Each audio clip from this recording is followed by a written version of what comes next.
Hey guys, Sean at Top 5 Fit here. I want to talk about the concept of training like a superhero. Now, you've probably seen this title on numerous videos and numerous articles that have came out since the beginning of the year. And probably with the rise in popularity of Marvel and DC comic movies, everybody has the notion that they want to be a superhero, they want to look like a superhero, feel like a superhero, so on and so forth. Well, having a little bit of knowledge in the Marvel and DC comic world, I'm kind of here to tell you that you're going to have to broaden your thinking just a little bit. First and foremost, you're going to learn right away that you are not the norm. You are not somebody who is doing what the average person is doing.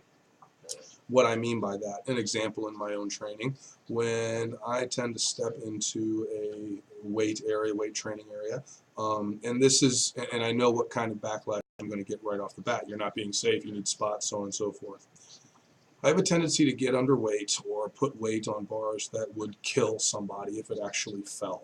And I do this because it reminds me of how serious I am to take my strength training. If I have 315 pounds on a bench, then I better be pretty focused on moving that 315 pounds, whether it's for 2 reps, whether it's for 8 reps, it doesn't really matter.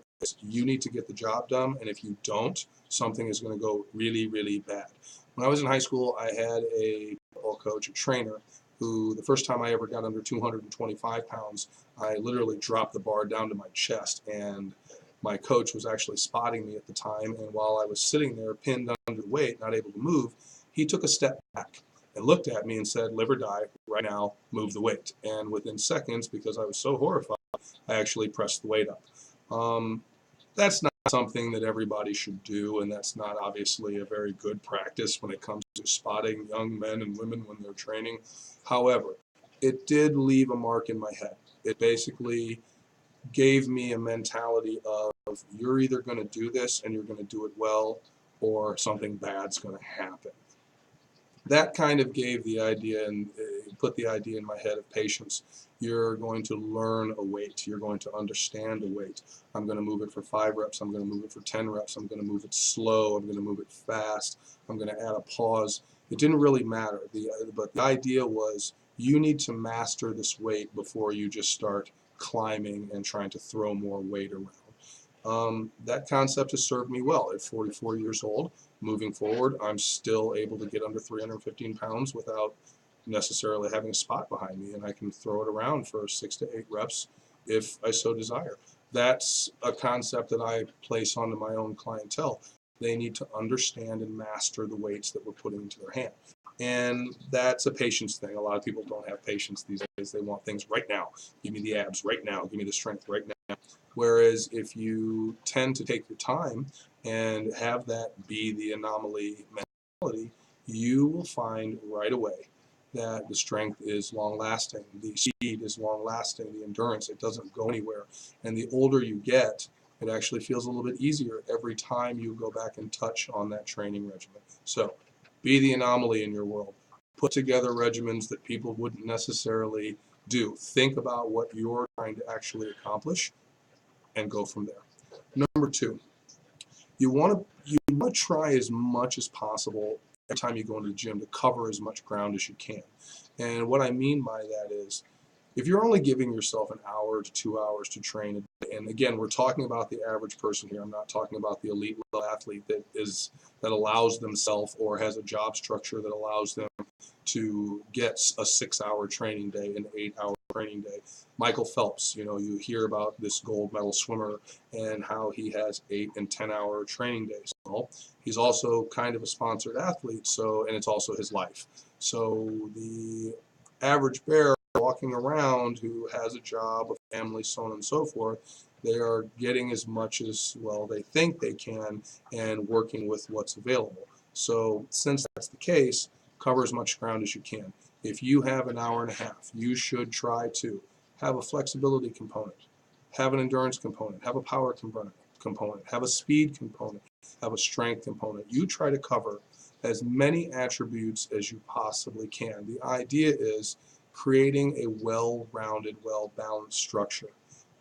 There is a lot of emphasis on appearance, and unfortunately I do know people walking around with six-pack abs who can't touch their toes or are constantly complaining to me of back pain and so on and so forth. So you can look good and not necessarily feel good. On the other hand, there's a lot of people out there who claim they have good strength, good endurance, but you can take one look at them and know that things aren't necessarily where they need to be. So having said all of that, when you step into the gym, you try as hard as possible to get as much done as you possibly can. You want to make sure that you're not leaving any gaps in your training, because ultimately those gaps are going to pretty much translate into injury or something that's going to shut you down. And as we age, we're trying to avoid injury as much as possible. And again, I understand there are people out there who are going to just, be combative no matter what, and they're going to come at me with as many comments as possible, and that's fine. But the thing is, if you're hurt, you're no good to yourself, you're no good to your team. So the whole goal is don't get hurt. Try not to get hurt. And I'm not necessarily saying you avoid activities to not get hurt. You just make sure that your training is complete enough that the opportunity for injury is as low as possible. So as long as we're clear on that. Next, try to find techniques that ultimately complement.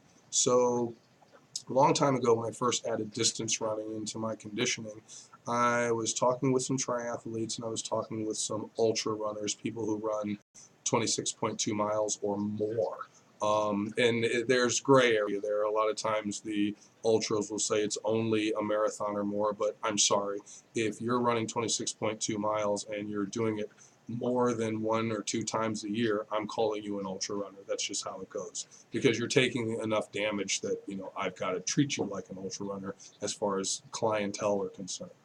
So putting all that together, I noticed right away that when in terms of injury, in terms of muscle imbalance, the running community, the sole runners, were presenting more issues when I was working with them, when I am working with them, than do my multi-sport athletes. So my triathletes, my biathletes, but basically people who spend, a fair amount of time on the bike, on the swim, and on the run versus somebody who's only doing one thing.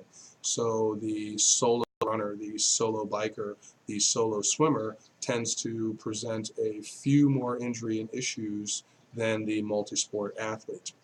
So looking at that, I kind of see, okay, there's definitely activities that kind of complement each other. Well, I know for a fact that when I run, I only see so much flexion in my knees and so much flexion and extension in my hips. However, if I get on the bike within the next day or two, I work the extreme ranges of those movements so I do not feel as stiff the next time I go back to the run. So in a sense, the bike and the run tend to complement each other. I also figured out that sitting in a steam room for as long as I possibly can will not only make you dizzy and make you sweat, it will loosen musculature. So the people who spend a lot of time in hot yoga classes, they're definitely onto something. I don't necessarily have the patience for yoga. I'm working on that, but I do understand the concept of hot yoga. So being in an environment that ultimately raises your body temperature and relaxes the overall tension across your muscle tissue as well as your connective tissue, that's a good thing. Is that going to complement the high rate of usage that I see from running and biking when it comes to relieving tension and relieving stress? Yes, another activity that complements the current load. By the way, big blood turnover, big recovery thing when you're getting into a steam room. If I've gone into the weight room, or if I put my people into a weight room and basically make them do high intensity work for 30 to 45 minutes, I'm encouraging them to go into a steam room. Even a sauna, if it's there, I prefer the steam. We'll go into that in another video, but ultimately I encourage them to get into that warm environment and drink a lot of water, and loosen up and kind of get rid of the damage, help to speed up the recovery from the damage that just happened when they were in the training room.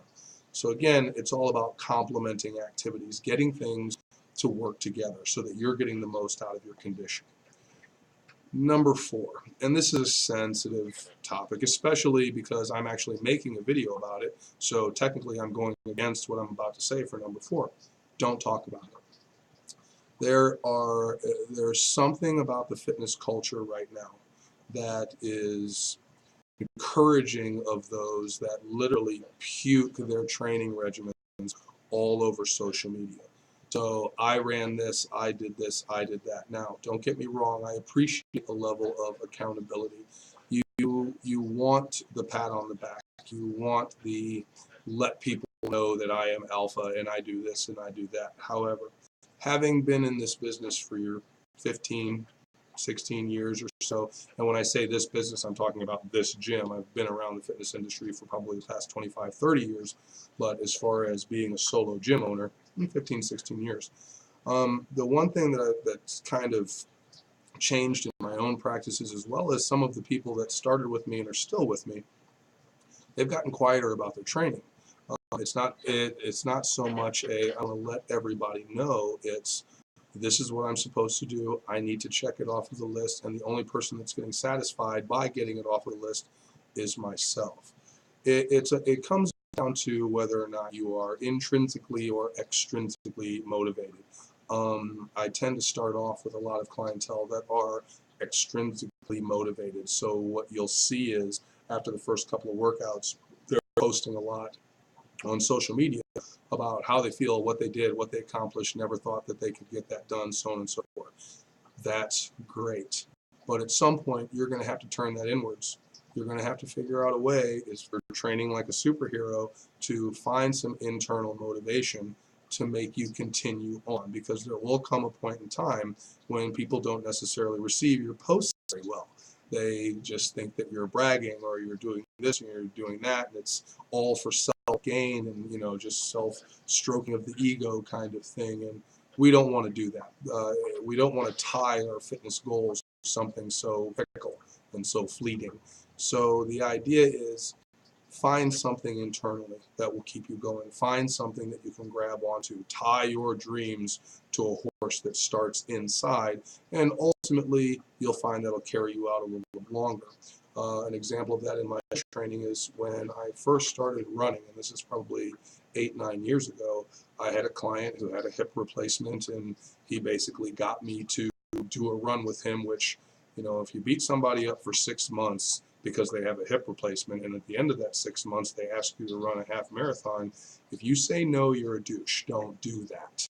You should probably follow through, go out, experience it. Well, that's exactly what I did. Ran with him, ran with his family, ran with friends, went through the first race, hated it, crossed the finish line with a very angry look on my face kind of thing, and swore to God I'd never do it again, right up until the point where he asked me if I wanted to run another half with him. So of course I said yes, only this time I ran alone. I spent all mileage, all time by myself, and found that that was actually enjoyable. I could actually get out there and focus on my breathing, focus on the pace, focus on the environment around me, and that was enough to keep me going for whatever distance I want. Now, most people don't necessarily like to train alone. Training alone is kind of a difficult thing, but it's not if you are intrinsically motivated. There are all kinds of things that pop up into my head when I'm actually in the gym by myself or on the road by myself, and it's a clarity thing. It's a time to kind of focus on self, and at the same time work through any issues or problems that you may be dealing with. So the whole don't talk about it concept is not necessarily to avoid any and all hate that you may receive from people, because, you know, the crabs in the barrel mentality unfortunately does reign true in the human race. You know, somebody who's trying to climb the ladder will inevitably be pulled down by those around them. If you keep things to yourself, if you focus on your goals and you do it quietly, you will be amazed at how much faster they come and how much better you get at actually achieving them. So don't talk about it. Keep it to yourself and let your results actually speak for you, speak volume for you, just because you accomplished something huge and no one was looking. That's a cool thing. Finally, as much as you can, and this is, you know, me not trying to sound like a super humanitarian or anything like that, because I do like the villains in the comic world as well. try to use your powers for good. So if you are somebody who walks around with a hanging lateral dumbbell raise and you are one of those that can use 40 pounders, at some point in time in your day, you better be helping some little old lady or little old guy get a heavy bag off of the shelf. You know, these things matter. The pay it forward mentality matters. Use your ability to move and go for a long period of time to help your parents out, work on the yard kind of thing. Do some things that, you know, the average person who is completely self-absorbed is not going to do. Use your powers for good. It's kind of a release, and at the same time, you get that superhero look. Somebody's looking at you like, hey, I couldn't do that, but you just did it with ease. Thank you. You know, a long time ago, somebody actually said to me that you're useless unless you're making somebody else's life easier. Well, if you're in the fitness industry, if you're training or a trainer or whatever your title may be, if you are not somehow, some way making somebody's life better because of what you do and who you are, you've missed the boat. It's just that simple. So thanks for listening to me ramble. If you have any questions or comments, feel free to leave them in the box below. Don't forget to subscribe. If there are any topics that you want me to cover, feel free to throw those at me as well. All right? Have a great one, and we'll see you next time. Thanks.